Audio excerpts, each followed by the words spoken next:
Hello again.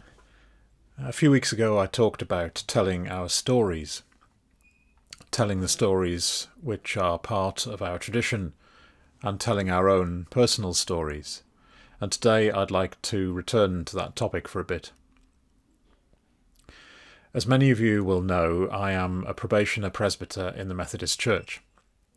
The number of people who actually know what that means is probably a bit smaller, and I'm never entirely sure I know what it means myself, to be honest. It began with going through a time of beginning to wonder whether this is where I should be heading. Then I went on a course to explore vocation in a wider sense. Then I decided, as we have it in our Methodist jargon, to candidate. I offered myself as a candidate for this kind of ministry. Then followed a few months of testing that idea, culminating in a national selection procedure, and finally that decision that I should go forward for pre-ordination training. So then I went to college, after which I came here into circuit ministry as a probationer.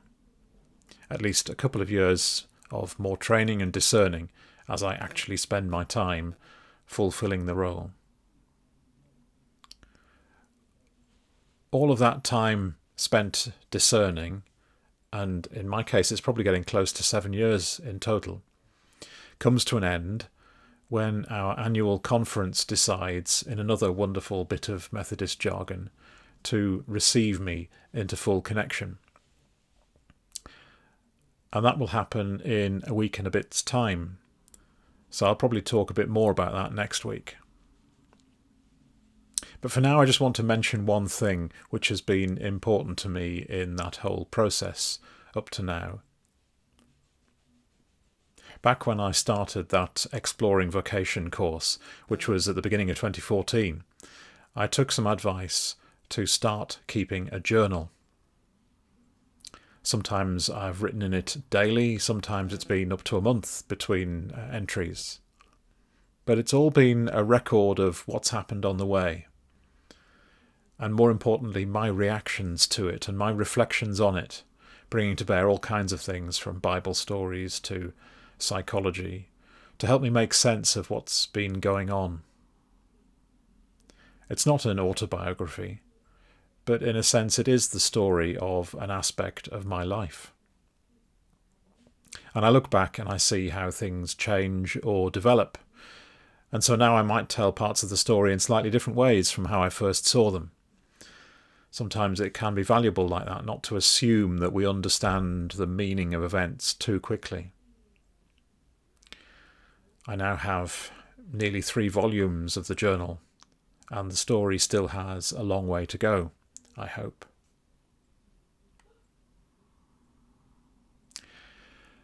I think quite a lot of the Bible makes sense as a kind of set of variations on a theme of the Exodus.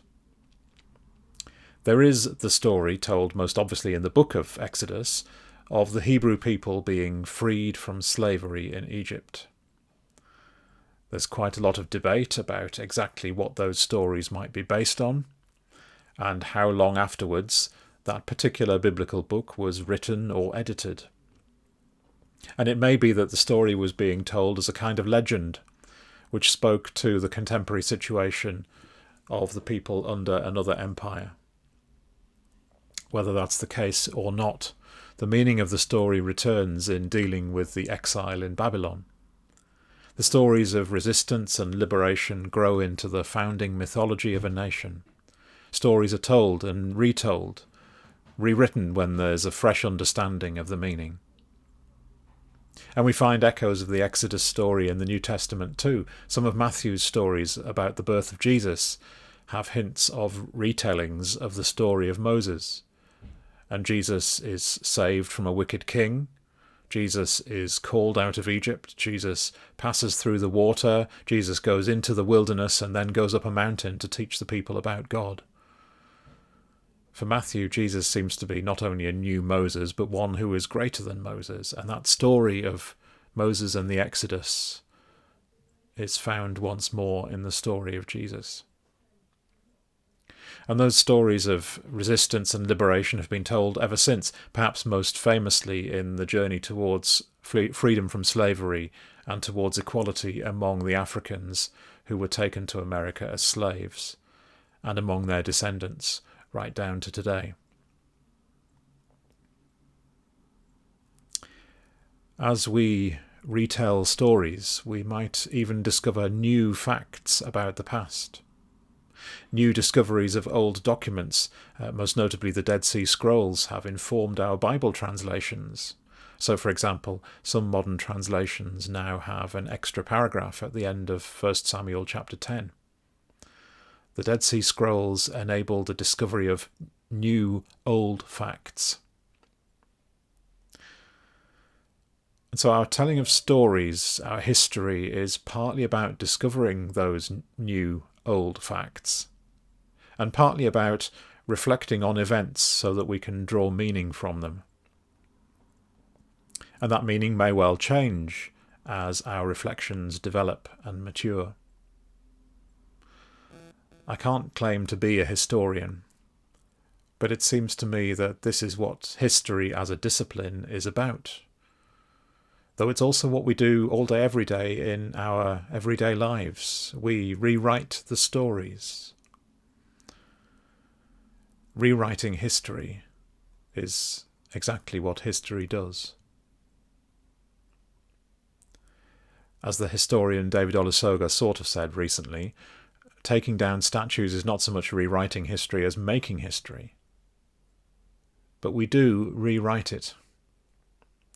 It was written by the people who put the statues up in the first place. A version of history being written by the winners. And so the question becomes not just what is the history, what is the story, but whose perspective is this?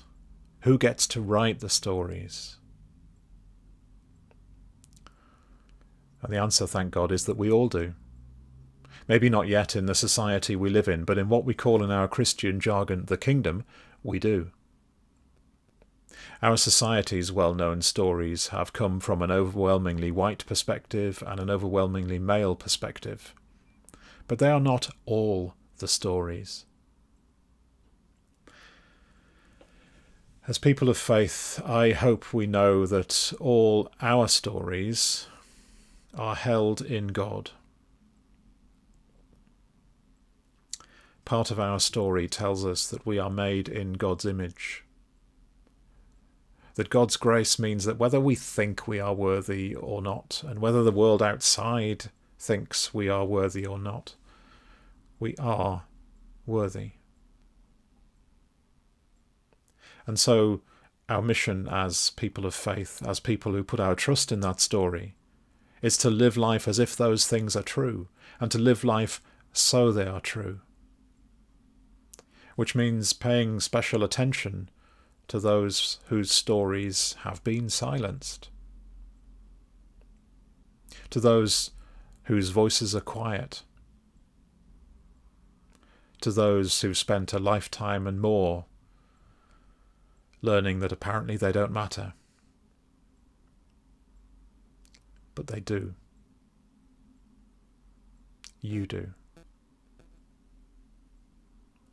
It's central to the gospel and essential to the mission of the church.